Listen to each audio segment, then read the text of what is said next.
It's a very complex question. How to notice one's progress in the spiritual field and how not to get attached to that spiritual identity. For that, you have to understand what is spiritual identity and what is spiritual progress. Spiritual progress can be defined or can be described in many ways.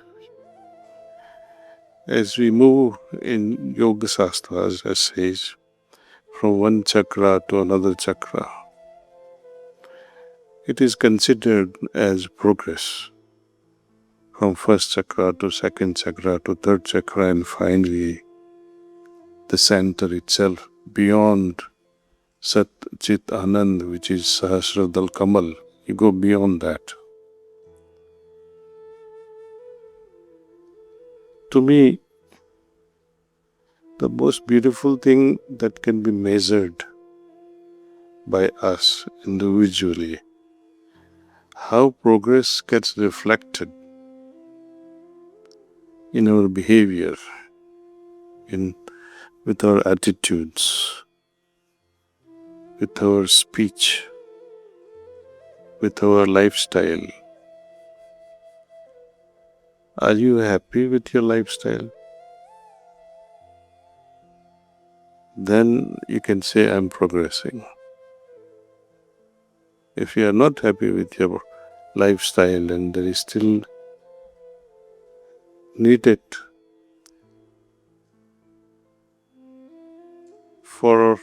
there is a longing that since I'm proceeding towards godliness, towards divinity, whatsoever we do will always be less. Because the goal is always receding, it is infinite. So howsoever you get transformed, there will still be a need for more and more transformation. There will never come a point in life and you will be able to say, oh, I made it. This proclamation of I made it will never come when you are on a spiritual trajectory. But as we define divinity, God is infinite. So how can there be climax in infinity? It sounds very paradoxical. And one should never be satisfied with whatsoever your growth is. You should always say, okay, I can do a little more. I can still be a little bit more refined.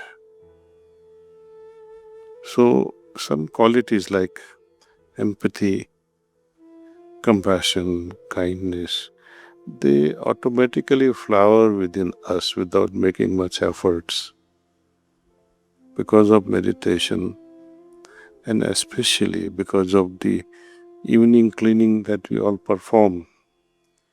Cleaning is the key thing for our progress. Because through cleaning we remove unwanted things. All the unwanted things that stands between myself and divinity must be removed, must be purified. You all have heard rather, how so much of corruption is going on in temples. These days the current news is Ayodhya. I was recently visiting Mathura and Vrindavan. Even government officials, they say, these pandits जो है, they have become thugs and dacoits. My question, because some of you are with the administrative background here, I like to request you to spread the message. God is giver. He is not a receiver. He does not need wealth. He provides wealth. Pandas I was told that if you offer them 100 cows, they say, साहब 100 cows मैं कहाँ रखूंगा? 100 cows के पैसे दे दो. So this is how they manipulate common innocent people. And if you don't give anything, they say go in another line or throw some laddu on your face. It's a sweet insult. So people who are in some position can sell the message to the world. Even Puspam Phalam is not needed by God. He is the creator of all that. What God looks forward to in us is our transformed self, given as a gift at His feet. If we remain the way we are,